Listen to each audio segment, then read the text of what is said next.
बोलिए शंकर भगवान की जय, पार्वती मैया की जय, हर हर महादेव। जय जय श्री राधे। आपका स्वागत है हमारे चैनल मंगल ज्ञान दर्पण में। साथियों, रोजाना की तरह आज भी हम आपके लिए एक नई कथा लेकर के आए हैं और हम आपसे निवेदन करते हैं कि जो भी साथी, जो भी मित्र हमारे इस चैनल पर नए आए हैं, वो मित्र मेरे चैनल को सब्सक्राइब अवश्य करें।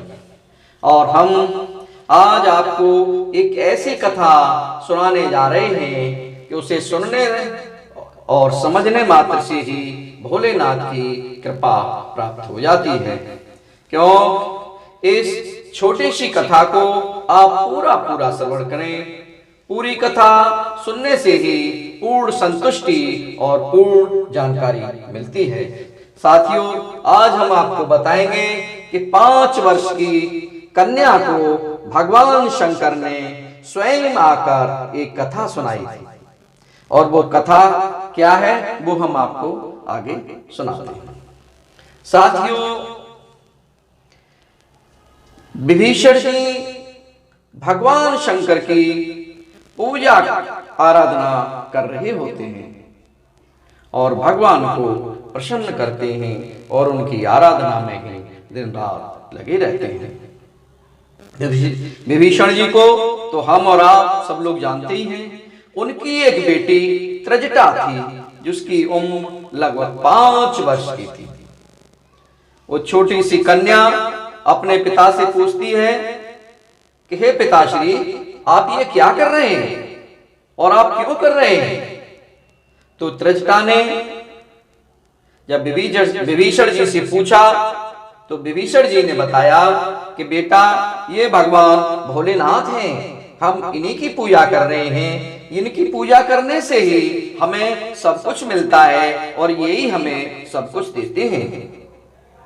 इतना सुनने के बाद त्रजटा भगवान भोलेनाथ की पूजा आराधना में लग गई और वह नित्य प्रतिदिन भगवान भोलेनाथ की पूजा करती रहती थी। और वो इतनी बढ़िया पूजा करती थी, मन लगा के पूजा करती थी कि भगवान शंकर को स्वयं उस छोटी सी कन्या के पास आना पड़ा। एक छोटे से लड़के का रूप बना करके और वो त्रजटा के पास आए और भगवान भोले शंकर ने त्रजटा से कहा कि बेटी, तुम ये पूजा किसकी कर रही हो? तो त्रजटा ने कहा कि हम भगवान भोलेनाथ की पूजा कर रहे हैं। ये भगवान ही हमारे सब कुछ हैं और हमें ये ही सब कुछ देते हैं, ये हमारे पिता ने हमको बताया है। तो फिर तुम पूजा क्यों करती हो? कि मैं पूजा करती हूं कि भगवान स्वयं शंकर भगवान मेरे पास आए, इसलिए मैं उनसे पूजा करती हूं। तो भगवान शंकर जब तुम्हारे पास आ जाएंगे तो फिर तुम क्या करोगे? क्या वरदान मांगोगे?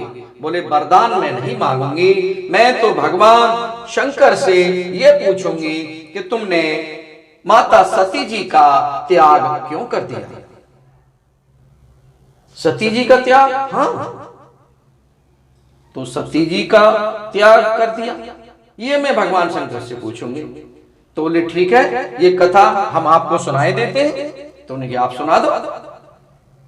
तो भगवान शंकर ने त्रजटा से कहा कि सुनो त्रजटा, सती जी ने सीता जी का रूप धारण करके भगवान श्री राम की परीक्षा ली थी। भगवान श्री राम की परीक्षा लेने के कारण ही मैं उनसे नाराज हो गया था और मैं अपने ध्यान मग्न में चला गया था। ध्यान मग्न में जाने के बाद ही सती जी यहां से चली गई और उन्होंने हवन कुंड में जाकर के और अपने शरीर को त्याग दिया। भगवान शंकर ने सती जी की जब कथा सुनाई तो त्रिजटा जी उनकी कथा सुनने से संतुष्ट हो गई और वो मान गई कि ठीक है, मैं यही कथा उनसे सुनना चाहती थी। तो ठीक है, अब जब तुमने ये कथा सुन ली तो अब पूजा क्यों कर रही हो? भगवान शंकर ने कहा। तो त्रिजटा ने कहा कि मैं सीता जी को पुत्री की तरह स्नेह करना चाहती हूं, मैं इसीलिए पूजा करती हूं। ये बात सुनकर भगवान शंकर ने उन्हें आशीर्वाद दिया और आशीर्वाद देने के बाद वो चले गए।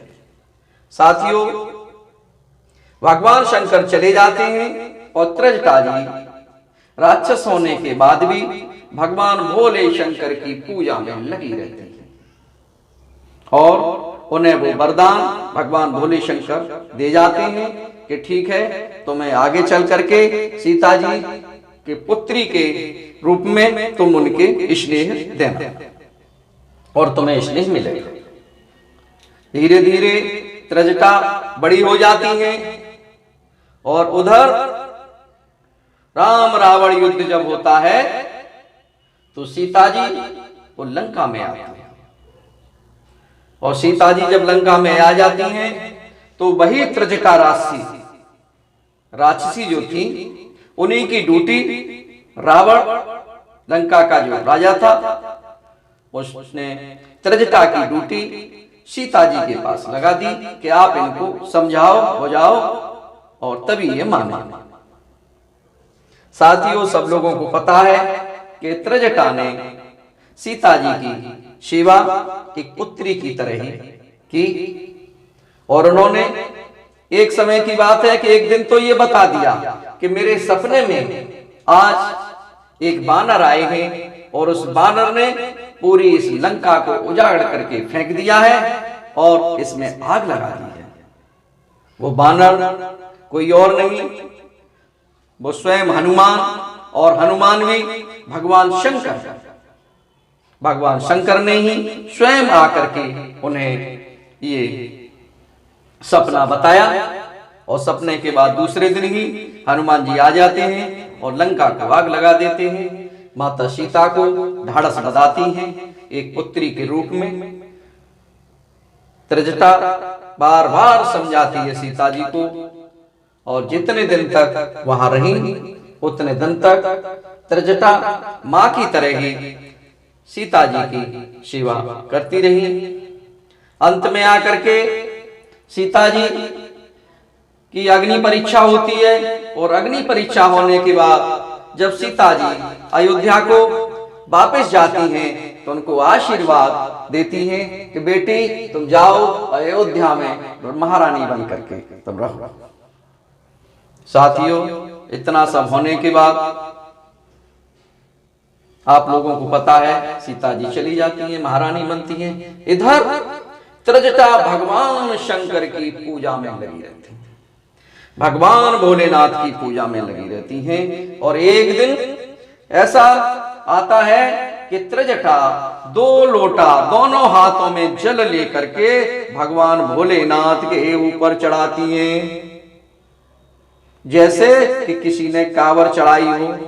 और जाने अनजाने में वो समय एक श्रावण का महीना होता है और श्रावण के महीने में जो व्यक्ति कांवर की तरह भगवान भोलेनाथ पर जल चढ़ाते हैं तो उन्हें भगवान भोलेनाथ का आशीर्वाद मिलता है। साथियों, जब जल चढ़ गया तो भगवान भोलेनाथ प्रसन्न हो गए और त्रिजटा को आशीर्वाद दिया कि हे त्रिजटा, तुमने महारानी सीता की पुत्री मानकर सेवा की और तुमने मुझे 2 लोटा जल चढ़ाया है, इसलिए जाओ मैं तुम्हें वरदान देता हूं कि तुम काशी विश्वनाथ में जो गणेश जी का मंदिर है उन्हीं के पास में त्रिजटा का मंदिर बना हुआ है।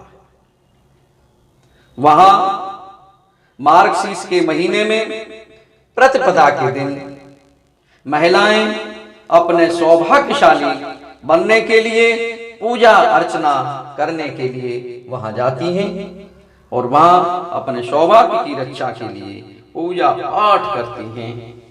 त्रजटा को भगवान शंकर ने स्वयं अपने हाथ, बताइए, काशी विश्वनाथ मंदिर में उनका मंदिर बनवाया। भगवान भोलेनाथ तो ऐसे भगवान हैं, उन्हें जाने अनजाने में कोई कैसे भी पूजा करता है उस सब पर अपनी कृपा बरसाते रहते हैं। साथियों, अगर ये मेरी कथा आपको अच्छी लगी हो तो मेरे इस चैनल को सब्सक्राइब अवश्य करें, कमेंट अवश्य करें और मेरे इस वीडियो को लाइक अवश्य करें। बोलिए शंकर भगवान की जय, पार्वती मैया की जय।